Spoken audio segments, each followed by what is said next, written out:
Hi friends, welcome to எம்மிர்ஜி food. இன்றைக்கி நம்ம என்ன ரெசிபி பார்க்க போகிறோன்னா, எல்லாருக்கும் ரொம்ப ரொம்ப பிடிச்ச சாண்ட்விச், அதுக்கப்புறம் ஷவர்மா இந்த மாதிரி பண்ணுறதுக்கு நமக்கு ரொம்ப இம்பார்ட்டண்ட்டாக ஒரு திங்ஸ் தேவை. அது என்னென்னா மயோனிஸ் தான். ஸோ மயோனிஸ் வீட்டிலையே ரொம்ப ஈஸியாக சிம்பிளாக டக்குன்னு பண்ணிடலாம். அது எப்படி பண்ணலாம், அதுக்கு சில டிப்ஸ் மட்டும்தான் நீங்கள் கவனிக்க வேண்டியது இருக்குது. அது என்னென்னு நம்ம இந்த வீடியோவில் பார்த்துடலாம். அந்த மயோனிஸை வச்சு நான் ஒரு சிம்பிள் ப்ரெட் சாண்ட்விச் பண்ணி காட்ட போகிறேன். ஸோ வாங்க வீடியோக்குள்ளே போகலாம். அதுக்கு முன்னாடி என்னோடய சேனல் நீங்கள் சப்ஸ்கிரைப் பண்ணிடுங்க, பெல் ஐக்கன் கிளிக் பண்ணுங்கள். அப்போ தான் நான் போடுற வீடியோ உங்களுக்கு காட்டும். என்னோடய சேனல் பிடிச்சிருந்தா கண்டிப்பாக நீங்கள் சப்ஸ்கிரைப் பண்ணுங்கள். நீங்கள் பண்ணுற சப்ஸ்கிரைப் தான் என்ன மேலும் மேலும் வீடியோ போட மோட்டிவேட்டாக இருக்கும். இந்த மயோனிஸ் பண்ணுறதுக்கு நான் 2 எக் எடுத்துக்க போகிறேன். ஸோ 2 எக்கையும் ஃபஸ்ட்டு பவுலில் கட் பண்ணி ஊற்றிடலாம். அதுக்கப்புறம் ஒரு பெரிய சைஸ் லெமன் இருக்கு இல்லையா, அதை பிழிஞ்சு வச்சுக்கலாம். இப்போது மிக்ஸி ஜாரில் அந்த எக்கு, அதுக்கப்புறம் 1 டீஸ்பூன் அளவுக்கு மிளகு, 1/4 டீஸ்பூன் அளவுக்கு உப்பு, அதுக்கப்புறம் 1 டீஸ்பூன் அளவுக்கு சுகர், இதெல்லாம் சேர்த்துட்டு நல்லா கிரைண்ட் பண்ண போகிறோம். கிரைண்ட் பண்ணுறது தான் இங்கே ரொம்ப முக்கியம். நீங்கள் மிக்சியில் வச்சதுக்கப்புறம் ஒரு 30 செகண்ட் நீங்கள் அரைச்சிட்டு திருப்பி 1 2 3 போயிட்டு 3 2 1 ஆஃப் பண்ணுங்கள். இந்த மாதிரி ஸ்லோவாக நீங்கள் இது பண்ணுறப்ப தான் உங்களுக்கு மயோனிஸ் கெட்டியாக கிடைக்க ஆரம்பிக்கும். நீங்கள் பாட்டுக்கு சட்னி அரைக்கிற மாதிரி அரைக்கக்கூடாது. இப்போது அரைச்சாச்சு. இதோட 1/4 கப் அளவுக்கு ஏதாவது ரீஃபைண்ட் ஆயில், எந்த பிராண்டாக வேணாலும் இருக்கலாம், ரீஃபைண்ட் ஆயில் தான் யூஸ் பண்ணணும். இதுக்கு நல்லெண்ணெய் கடலெண்ணெய் யூஸ் பண்ணக்கூடாது. அதே மாதிரி ஒரு 30 செகண்டுக்கு அரைச்சிட்டு 1 2 3 ஸ்லோலேருந்து ஃபாஸ்ட் வரைக்கும் போய்ட்டு திருப்பி ஃபாஸ்ட்லேருந்து கம்மி பண்ணி ஆஃப் பண்ணுங்கள். ஸோ இந்த மாதிரி ஒரு தடவை அரைச்சிட்டு அதுக்கப்புறம் நம்ம திருப்பி லெமன் ஆட் பண்ணிக்கலாம். லெமன் 1 டீஸ்பூன் அளவுக்கு லெமன் ஆட் பண்ணிவிட்டு திருப்பியும் அதே மாதிரி ஃபஸ்ட்டு ஆயில், அதுக்கப்புறம் லெமன் ஊற்றுறோம். திருப்பியும் 30 செகண்டுக்கு அரைச்சிட்டு 1 2 3 போயிட்டு 3 2 1 ஆஃப் பண்ணுங்கள். ஸோ இப்படி பண்ணுறப்போ உங்களுக்கு கொஞ்சம் கொஞ்சமாக திக்காகிறது உங்களுக்கு நல்லாவே தெரியும். ஃப்ரெண்ட்ஸ், நீங்கள் கவனிக்க வேண்டியது ஸ்லோவில் அரைக்கணும், ரொம்ப ஃபாஸ்ட்டாக அரைக்கக்கூடாது.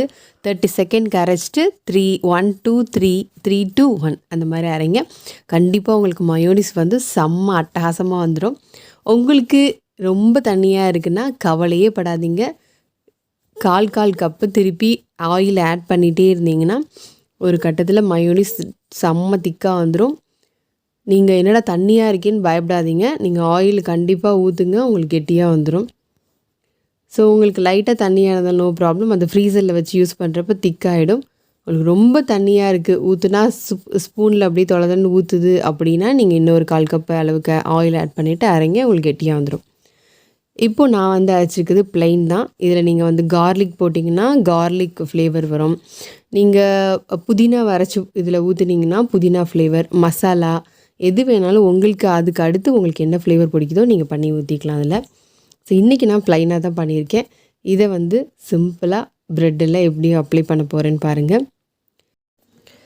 ஸோ ஃபர்ஸ்ட் ப்ரெட்டு மேலே மயோனிஸ் கொஞ்சம் அப்ளை பண்ணிவிட்டு அதுக்கு மேலே வைக்கிற மசாலா ரொம்ப இம்பார்ட்டண்ட். உருளைக்கிழங்கு, பச்சை பட்டாணி, கேரட், இதில் மொசரல்லா சீஸ் போட்டிருக்கேன். அதுதான் இதில் ஹைலைட்டு. நீங்கள் சீஸ் வாங்கிக்கிட்டிங்கன்னா ரொம்ப நாள் யூஸ் பண்ணிக்கலாம். ஸோ ஒரு பேக்கெட் 100 ருபீஸ் சம்திங் இருக்கும். பட் இதை வாங்கினீங்கன்னா ரொம்ப தூரம் யூஸ் பண்ணிக்கலாம். ஸோ அந்த மொசரல்லா சீஸை இது மேலே தூவி விட்டுட்டு இதுக்கு மேலே கொஞ்சம் கெச்சப் அப்ளை பண்ணிவிட்டு ப்ரெட்டை க்ளோஸ் பண்ணிட வேண்டியது தான். ப்ரெட்டு மேலே நெய் இல்லைன்னா பட்டர் எது வேணாலும் அப்ளை பண்ணிவிட்டு நீங்கள் 2 பக்கமும் டோஸ்ட் பண்ணிங்கன்னா ரொம்ப யம்மியான வீட்டிலே பண்ணுற சாண்ட்விச் ரெடி ஆகிடுச்சிங்க. ஸோ இதை எக்ஸ்ட்ராவாக கூடுதல் சுவையாக்குறதுக்கு நீங்கள் முட்டைக்கோஸை லேயராக லைட்டாக ஃப்ரை பண்ணிவிட்டு இதில் ஆட் பண்ணிக்கலாம். வெள்ளரிக்காய் ஆட் பண்ணலாம், கேப்சிகம் ஆட் பண்ணலாம். அது உங்கள் விருப்பம். உங்களுக்கு என்ன டேஸ்ட், என்ன ஃப்ளேவர் பிடிக்குதோ நீங்கள் ஆட் பண்ணிக்கோங்க. ப்ரெட்டுக்கு மேலே வெண்ணெயோ நெய்யோ அப்ளை பண்ணிவிட்டு நம்ம ப்ரெட்டை ஃப்ரை பண்ண வேண்டியது தான் தோசைக்கல்லில் போட்டு. ஸோ வாங்க ஃப்ரை பண்ணலாம்.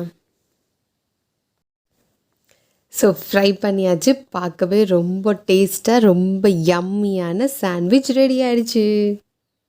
ரொம்ப சிம்பிள் பட் ரொம்ப ரொம்ப டேஸ்டான சாண்ட்விட்சுங்க.